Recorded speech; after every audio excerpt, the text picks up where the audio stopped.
우리 감독님 하늘정원 교회 감독님이 우리 교회 부흥회하는 것처럼 적극적으로 참여해 주세요. 신신당부했다는 걸 부사역자들을 통해서 몇 번 들었어요. 우리 교회는 이제 제가 사실은 지방 담임 목사인데 여러분들이 좀 우리 교회 성도들이 좀 적극적으로 좀 참여하셔서 이 부흥회에 좀 은혜를 좀 받았으면 좋겠습니다. 바다의 물결 같은 은혜가 크지만 여러분이 저의 지방 사역에 물 한 방울의 도움을 가지고 협조하겠다는 마음 가지고 이 집회에 좀 협조해 주셨으면 좋겠어요. 하나님의 나라와 의를 위해서는 사적인 생활을 포기하면서 어려움의 과정을 이겨야 할 텐데 여러분 여기에 좀 순종하신다면 아마 그 자체가 여러분 큰 은혜를 통해서 갚아주실 것을 기대합니다. 우리 강문호 목사님은 은혜에 대해서는 하나님이 준비하신 분이라고 저는 확신합니다. 준비되신 분이거든요. 그래서 여러분 말씀 한 톨 한 톨 듣기만 해도 굉장한 위로가 될 거고 일생일대에 가장 중요한 메시지를 아마 듣게 될 거예요.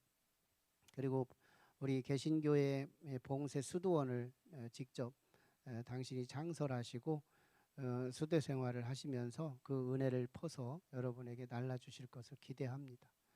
우리 성가대가 우리 찬양팀도 이틀 서게 했지만요. 우리 성가대가 서는데 거기는 50석이에요. 근데 이 인원만 가가지고 채우면 굉장히 이렇게 초췌한 모습이 될 건데 우리 지방에서 우리 성가대가 교회 얼굴 역할을 하는데 50명 채워지기를 바랍니다. 대원들이 동원위원이 돼주시고 동원위원장님은 하나님께 위임해 드리겠습니다.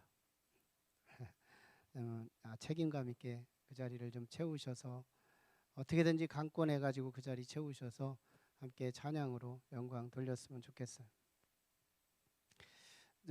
교회에서 출발 시간은 공식적인 시간은 7시에 오늘 저녁부터 내일 저녁, 모레 저녁, 수요일 저녁까지 저녁만 합니다. 새벽에도 안 하고 낮에도 안 해요. 이렇게 현대식으로 바뀌었지만 참 씁쓸함이 없지는 않아요. 그렇지만 지방 사역이 굉장히 어려워요. 연합 사역이 얼마나 어려운지 모릅니다. 이 지도자들을 케어하기가 그렇게 쉽지가 않아요. 지도자들은 조금만 못하면 못하는 거 지적하고요. 잘하면 시샘 때문에 돕지를 않아요. 그럼에도 불구하고 그 장벽을 뛰어넘어 이끌면 그때부터 따르는 것이 지도자들이에요. 그래서 지도자의 지도자가 감리사인데 여러분들이 우리 교회에서 돕지 않으면 저는 사실은 설 자리가 없어요. 여러분들이 좀 그 한 자리 바다의 물 한 방울의 도움을 좀 주겠다는 마음 가지고 참여하시면 주님께서 여러분을 크게 위로해 주실 줄로 믿습니다. 자, 우리 인사 좀 나누겠습니다. 소망의 인사 잘 되고 있습니다. 같이 나누게. 나라의 부름을 받아 이제 내일 진해로 떠나는 보후가 또 나타났습니다. 한번 보후 형제 자리에 일어나고 한번 박수 한번 쳐주세요. 예, 쭉. 예. 박수도 안 받네. 네. 스포는 대포다라는 말이 있습니다. 우리가 알고 있는 말인데요.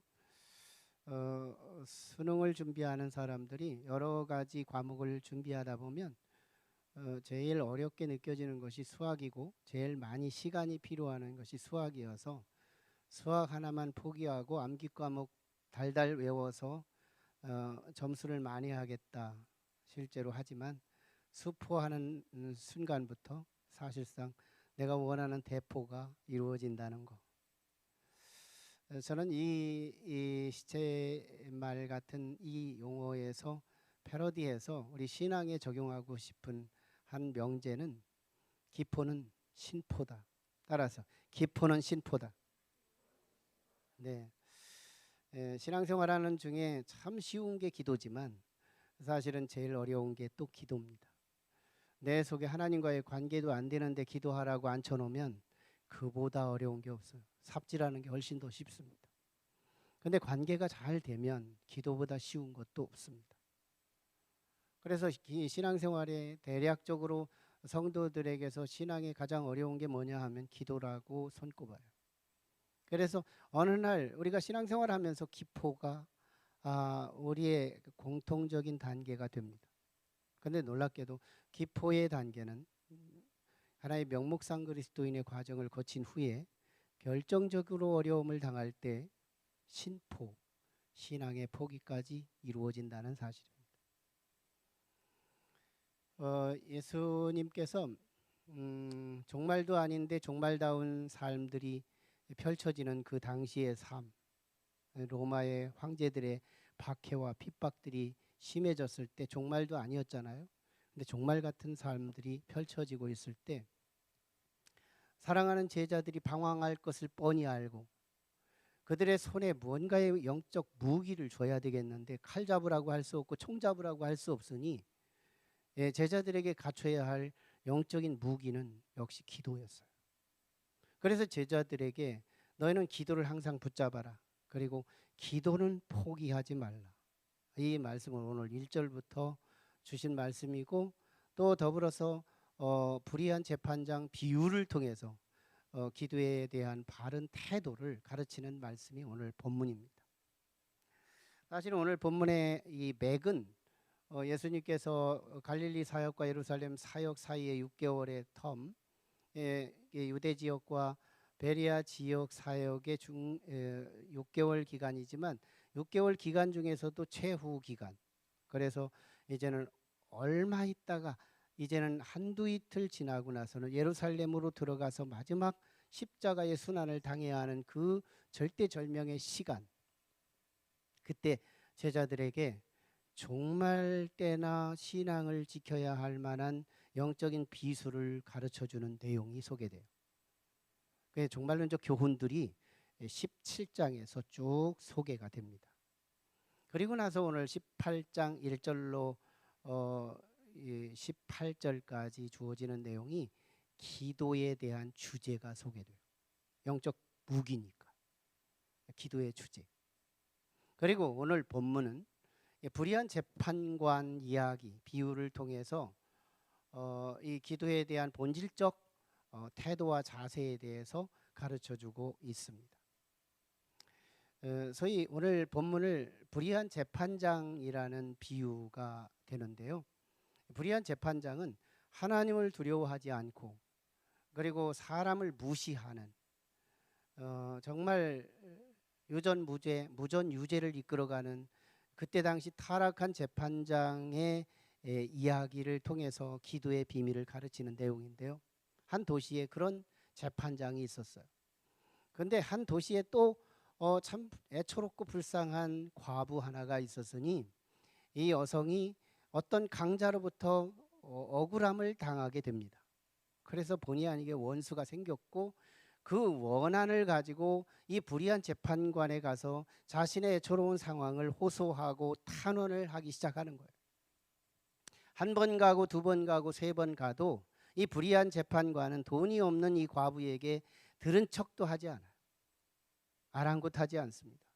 그러다가 끝내 이 여자가 그럼에도 불구하고 계속해서 탄원하고 어제도 오고 오늘도 오고 내일도 가고 계속 탄원을 반복해서 하는 거예요. 그러자 재판장의 생각 속에 떠오르는 것이 뭐냐면 이 여자에게 내가 응답해 주지 않으면 내가 귀찮아 죽겠구나. 내가 괴롭구나.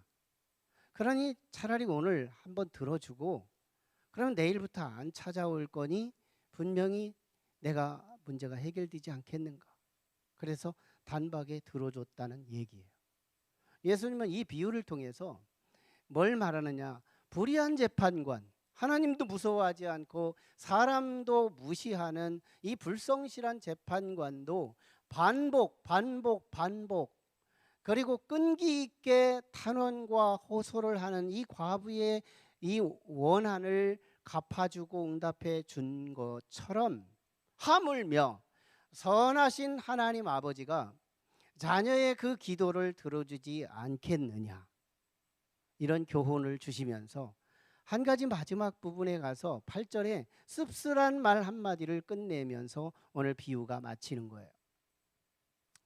그때 인자가 올 때에 믿는 자를 보겠느냐, 이 말씀인 거예요.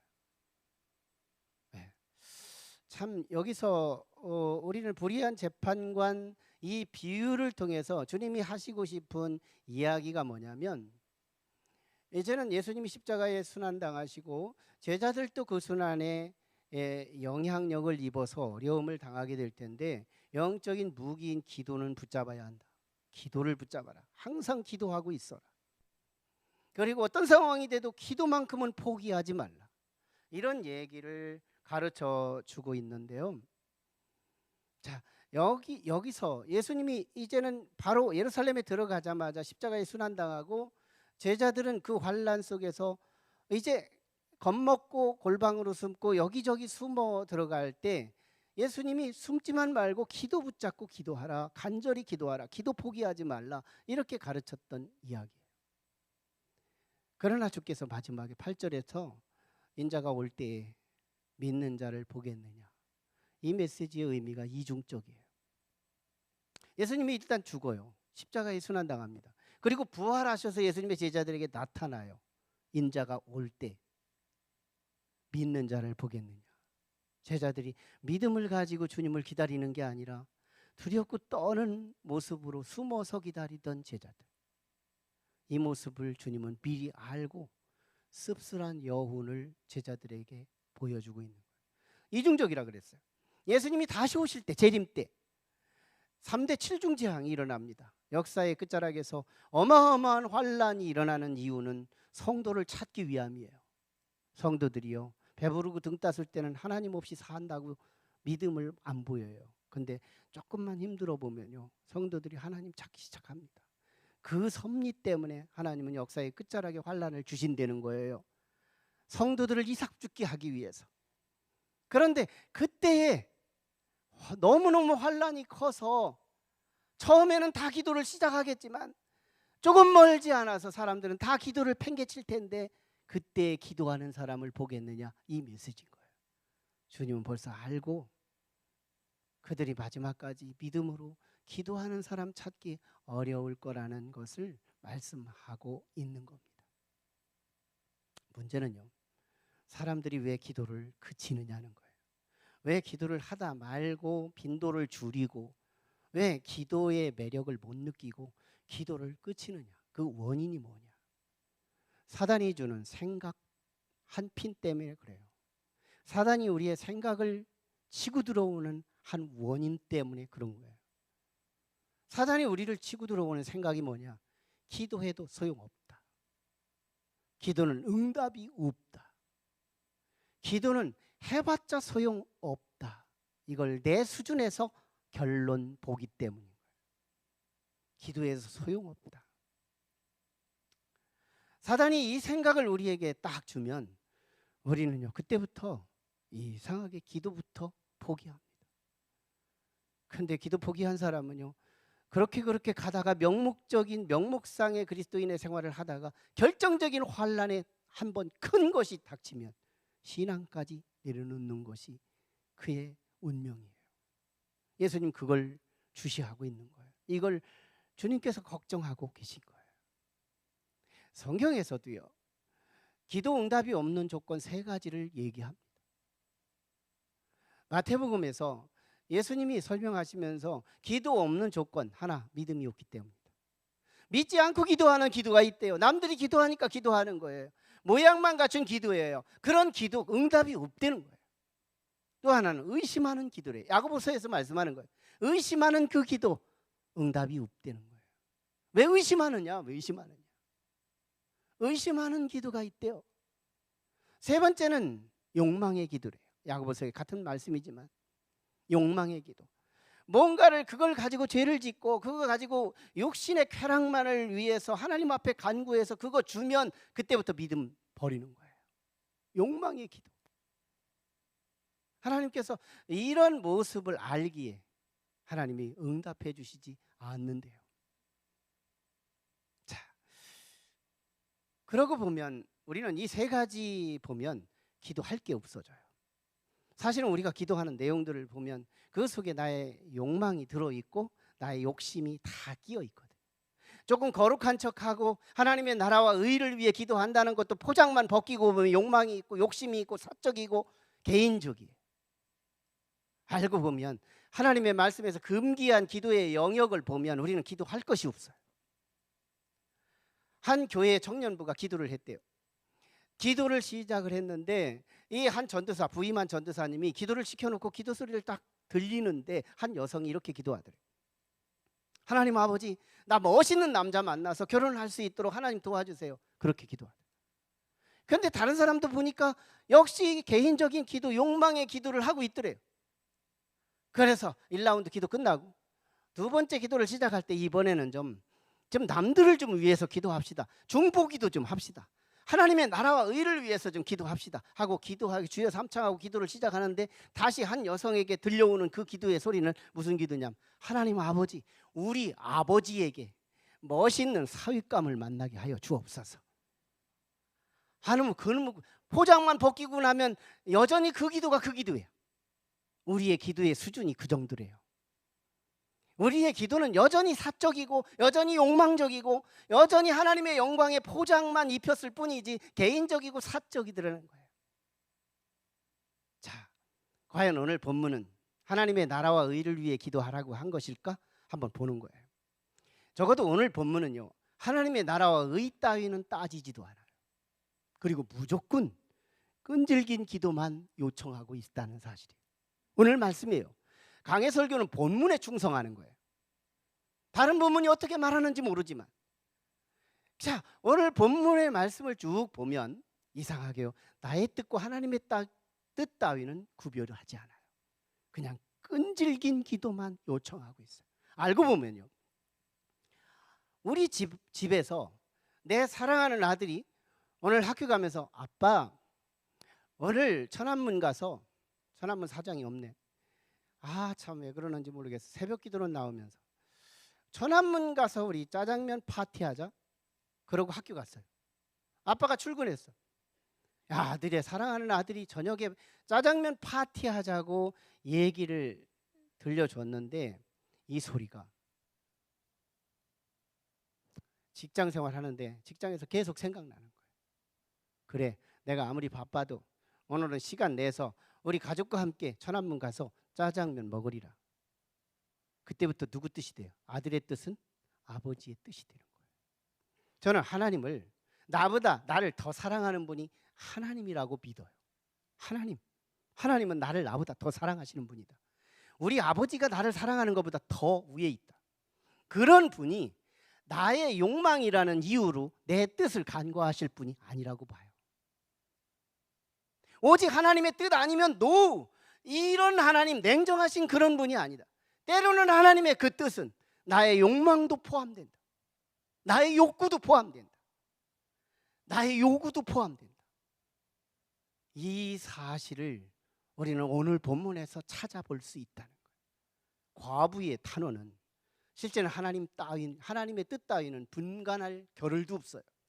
지금 당한 것이 너무너무 억울하고, 그런데도 불구하고 이 과부는 그저 내 욕구를 채우기 위해서 계속 오늘도 가고 내일도 가고 계속해서 끈질기게 갔더니 들어줬다는 거예요. 하나님이 그러신 분이래요. 끈질긴 기도. 그렇다면 우리의 기도는 정의가 뭐냐면, 기도는 모든 일을 하나님께 말하는 거다. 기도는 모든 일 범사. 기도의 범위는 하나님의 뜻만 가려서 기도하는 게 아니라 내 뜻도 하나님의 뜻도 함께 섞어서 나에게 스쳐지는 나의 모든 삶에 아우러지는 모든 것은 다 기도의 제목으로 연결할 수 있다. 기도의 폭은 범사입니다. 뭐든지 기도할 수 있어요. 자, 그러고 보면 우리는 기도 응답을 받지 못했던 과거의 모습은 더 민감해져요. 더 기도 응답이 없었던 걸 더 느끼게 됩니다. 과거에 가끔씩 우리가 기도해놓고 응답받지 못했을 때는 성경에서 욕망으로 기도한 그 기도는 응답받지 못한다고 한 것 때문에 내가 역시 욕심으로 기도했으니 응답이 없다 하면서 멈췄거든요. 그런데 모든 일을 다 하나님의 뜻과 함께 연결해서 기도하면 응답해 주신다는 이 범사를 기도의 범위로 놓고 보면 기도 응답이 없을 것은 더 많아지는 거예요. 여기에 혼란이 옵니다. 이때 우리에게 요구되는 것이 뭐냐면 기도 신학이라는 거예요.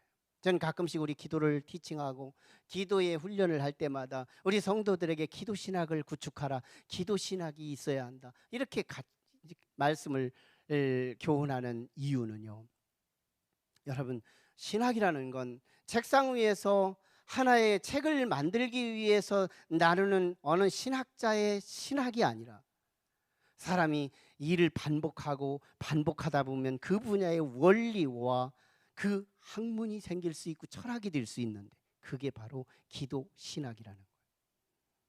지난 주간에 우리는 남부연회 행사가 있어서 우리 감독 회장님하고 식사를 하게 되는데, 그 감독 회장님이 전도사 때 서산으로 가서 사역을 하는데 말씀을 쫙 전하고 주방에서 할머니들 이야기하는 소리를 깃들었는데, 그 할머니들이 그러더래요. 옛날에 오셨던 우리 목사님은 참 틀렸어, 설교가. 그리고 이번에 오신 전도사님은 참 설교를 잘하셔. 그래서 아예 들은 것 같은 느낌이 들어서 아예 노골적으로 가서 권사님들이 설교를 좀 아세요? 물었대요. 그랬더니 그 권사님들이요, 이렇게 말하더래요. 전도사님은 설교의 전문가지만 우리는 설교 듣는데 전문가예요. 전도사님은 우리보다 듣는 실력이 부족해요. 그때부터 전도사님은 회중에 대한 이해를 달리했대요. 성도는 다 안다. 성도는 몰라서 듣는 게 아니다. 그걸 인정하기 시작했대요. 여러분, 거기서 권사님들 80대 90대 되는 그런 권사님들이 말하는 것, 우리는 듣는데 전문가다. 뭐예요? 경험에서 쌓여진 원리, 이게 기도신학인 거예요. 기도신학. 자, 우리는 기도신학이 구축돼야 되는데요, 기도신학하면 네 가지 원리가 나옵니다. 아마 자막에는 두 가지가 소개될 테지만 네 가지를 쭉 소개합니다. 첫째, 기도의 신학하면 기도의 원리는 하나님은 무조건 기도의 선한 것으로 응답하신다. 이거 우리가 공감하나 마나 이 원리는 일단 지나볼 필요가 있어요. 하나님은 기도의 응답은 언제나 항상 선함으로 끝낸다. 두 번째 원리, 기도는 언제나 하나님의 작품으로 끝낸다. 기도 없이 하는 프로젝트, 기도 없이 살아가는 인생은 나의 작품이요 나의 인생이라면, 기도로 시작되는 나의 삶, 기도로 시작되는 한 주간, 기도로 시작되는 프로젝트라면 그건 하나님의 작품이다. 기도로 살아가는 인생이라면 그 인생 자체가 하나님의 작품이다. 기도는 하나님의 작품이냐 나의 작품이냐를 결정시키는 기준이 된다는 거예요.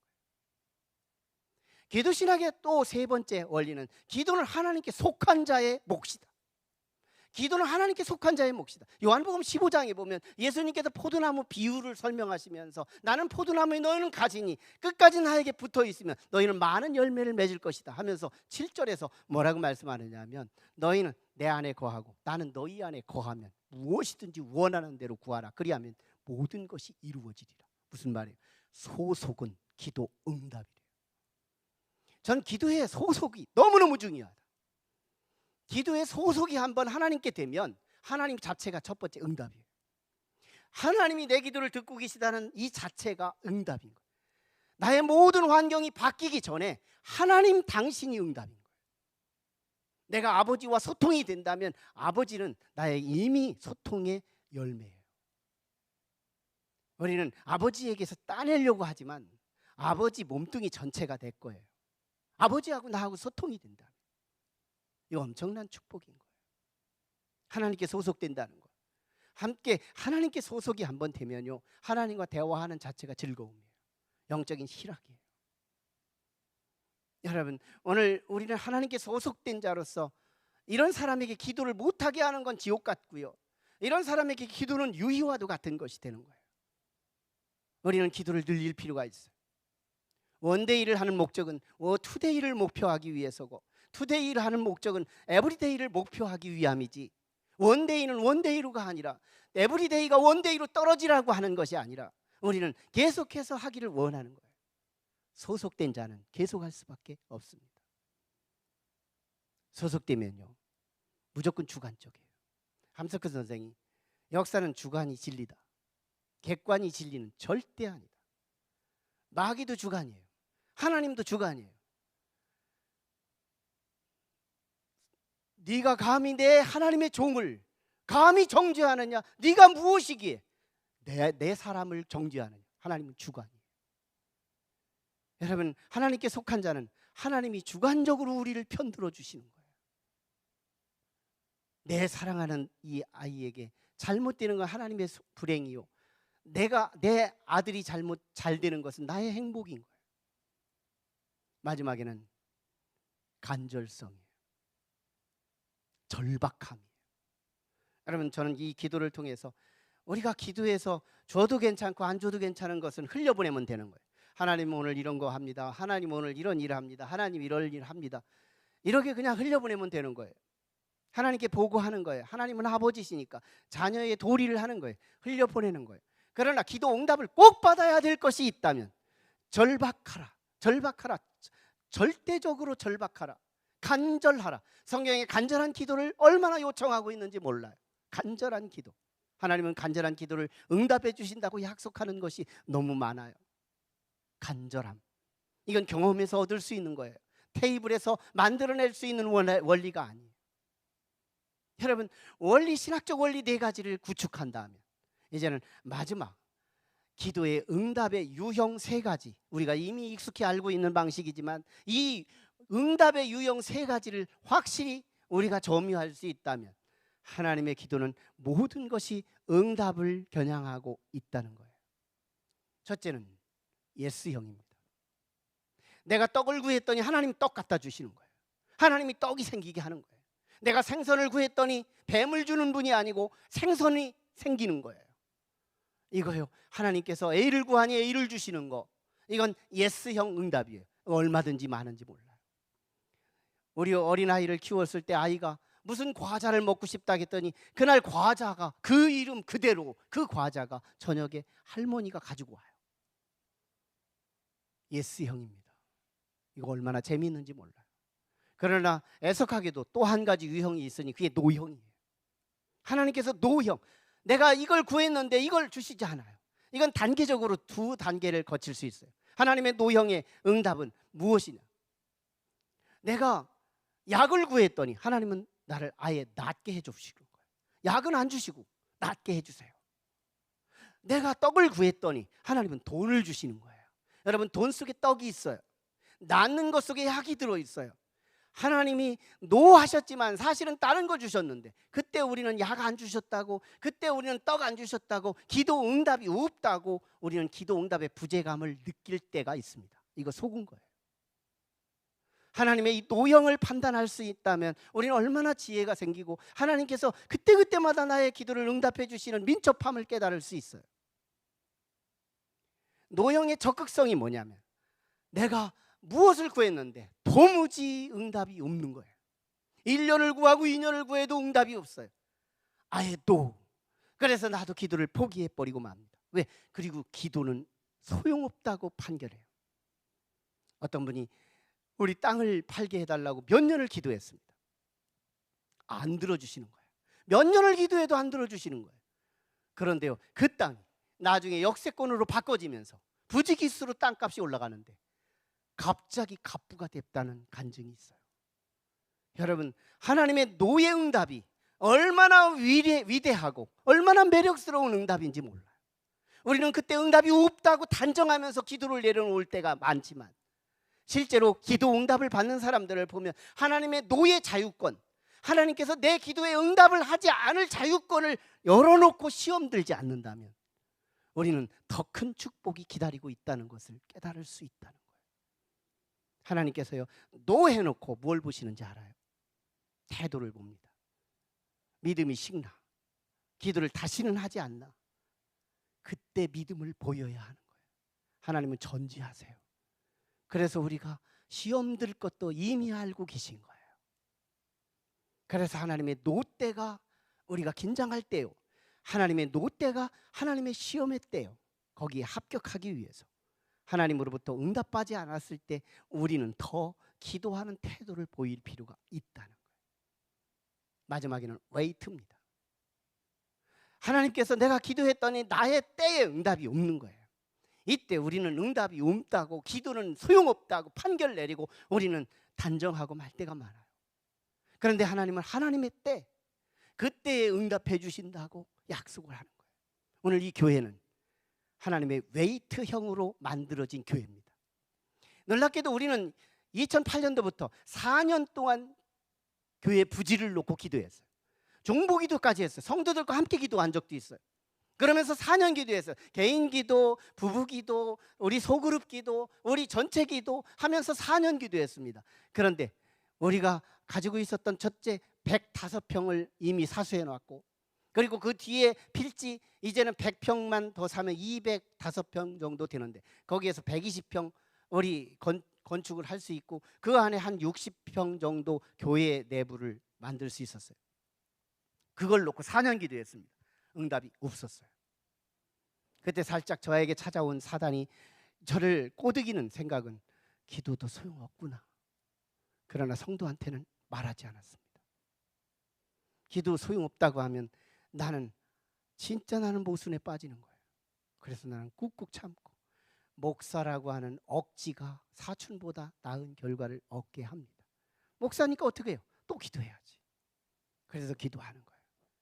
그래서 우리는 포기하고 그 자리, 3억 5천이면 해결될 수 있는 걸 20억 달라고, 나중에는 15억 달라고 요청할 때 우리는 팔을 의지가 있다는 걸 깨닫고 모든 금액을 긁어서 건축을 뒤로 미루는 대신해서 우리는 9억 5천을 긁어서 줬더니 주인은요, 더 있는 줄 알고 노합니다. 그때 하나님의 노를 발견한 거예요. 그래서 우리는 다른 곳으로 한번 찾아보려고 하다가, 여기는 이미 확인했던 장소여서 확인을 하지 않으려고 했는데, 부동산을 돌아다니면서 다시 확인한 것이 여기가 그린벨트였는데 자연 녹지로 바뀐 지 6개월 지난 뒤였어요. 땅 주인도 모르고 있었어요. 이곳을 사서 여기는 400평이고 여기는 전 건축의 전 평수가 700평이에요. 그러므로 2배 이상, 내가 원하는 기도의 제목보다 2배 이상의 볼륨을 가지고 결과를 오늘 이곳에서 예배를 드리고 있는 거예요. 여러분, 하나님의 웨이트는 너무너무 위대하고 내 뜻보다 하나님의 뜻은 더 나를 향하여 크더라는 걸 깨달아요. 그때 저는 그 주제가 설교의 주제였고, 그 주제가 나의 단골 손님의 멘트였어요. 하나님의 뜻은 내 뜻보다 훨씬 더 크다. 맞습니다. 우리는 내 뜻이 거절될 때, 웨이트 드릴 때 하나님의 기도는 소용없다고 단정하고 있지만, 실제로는 하나님의 섭리는 우리의 생각을 뛰어넘더라는 거예요. 여러분, 오늘 본문에서 우리에게 말하고 싶은 게 뭐냐면, 기도는 모든 기도가 다 기도할 수 있는 거지만 한결같이 기도에 끈기를 더하라고 말합니다. 끈기. 이 교회를 다 짓고 난 뒤에 법정 논쟁이 시작됐습니다. 재판을 하게 된 거예요. 본의 아니게, 우리가 고발한 것도 아니고 고발이 들어왔기 때문에. 그래서 재판을 했는데 오늘 이겼습니다. 판결이 이겼어요. 결정문을 내야 됩니다. 오늘 결정문을 내야 여기 가압류가 들어오지 않고, 그리고 가압류가 안 들어와야 대출이 이루어져요. 그런 절박한 상황에 있어요. 오늘 나와야 됩니다. 그런데 법원에 갔어요. 판결은 오늘 결정됐는데 결정문이 일주일 뒤에 나온대요. 각 부서마다 쫓아다니면서 우리가 요청한 것은, 오늘 나오지 않으면 교회는 망합니다. 법원에서 말합니다. 교회가 망할 게 뭡니까? 망할 이유가 있습니다. 우리는 건축 중에 있었고, 만약에 오늘 여기서 결정문이 우리가 증거를 제시하지 않으면 저 사람들이 다 여기에 돈을 내놓으라고 우리 가압류를 들어옵니다. 그러면 대출이 안 됩니다. 그러면 우리 교회는 망합니다. 문 닫아야 합니다. 그때 법원이 하는 말이, 대통령 할아버지가 와도 안 됩니다. 옛날에는 돈 찔러주면 했지만 오늘에는 이것이 되면 우리 목이 달아납니다. 그래서 도무지 안 됩니다. 대통령 할아버지가 돼도 안 됩니다. 다 하면서 핑계대는 게 뭐냐면 상부기관이에요. 상부기관에서 주지를 않습니다. 우리는 그 상부가 어디입니까? 상부기관에 갑니다. 또 거기는 얘기하는 거예요. 여전히 대통령 할아버지가 돼도 안 된다. 그리고 상부기관 핑계 댑니다. 또 상부기관 또 가요. 계속해서 핑계는 상부기관이에요. 그래서 계속 쫓아다니는 거예요. 여기저기 쫓아다니면서 우리가 내놓은 게 뭐냐면 눈물이었어요. 눈물 계속해서 계속. 그래서 그날 우리는 대통령 할아버지보다 더 높은 자가 됐습니다. 그날 결정문을 받아가지고 온 거예요. 그래서 우리는 대출할 수 있게 됐던 거예요. 여러분, 끈기 그때 안 된다고 했으면, 대통령 할아버지가 와도 안 된다는 것을 그냥 접고 왔으면 우리는 이제는 저는 여러분과 만남의 시간은 없었을 거예요. 그런데요, 그때 안 된다고 해도 된다는 거예요. 우리는 그냥 가서 눈물만 보였어요. 그래서 결국은 결정문을 그날 받아옵니다.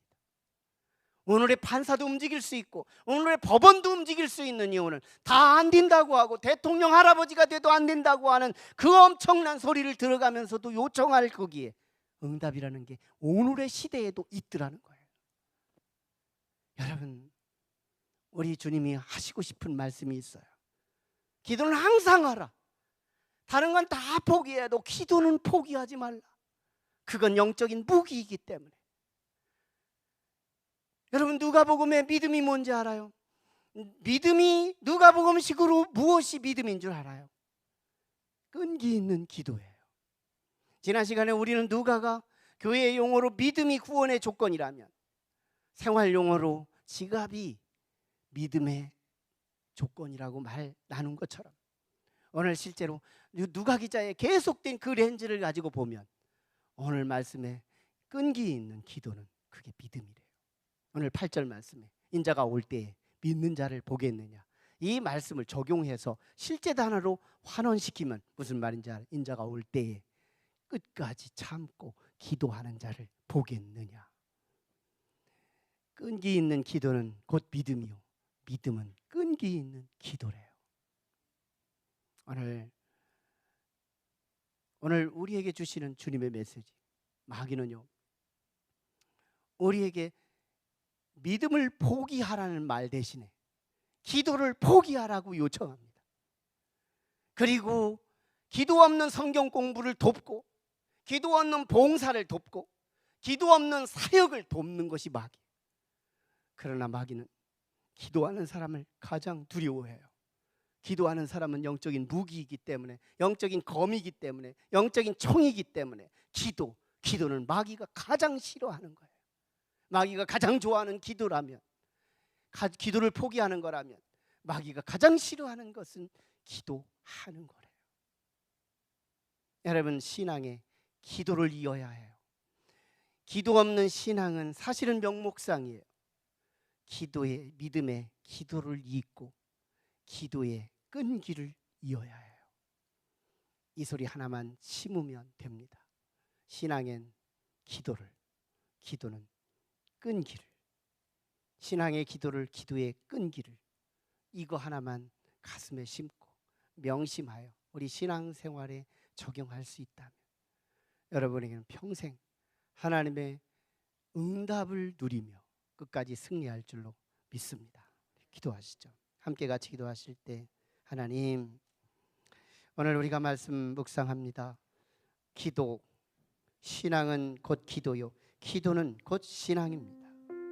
나의 명목상의 그리스도인이 되지 않기를 원한다면 우리는 믿음과 함께 기도는 연결되어야 합니다. 대신 우리는 기도의 끈기가 필요합니다. 그것이 믿음이기 때문에 하나님, 오늘 그 믿음을 허락하여 주옵소서. 같이 기도합니다. 걸어가신 아버지, 은혜를 감사합니다. 오늘 이 시간 우리에게 주신 이 말씀이 우리의 신비에 새겨지기를 원합니다.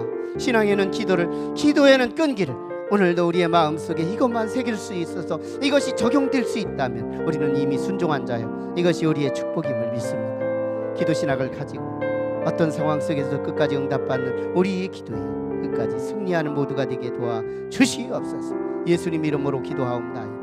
아멘. 다 같이 자리에 일어나셔서 우리 찬양합니다. 같이 찬양. 원하고 바라고 기도합니다.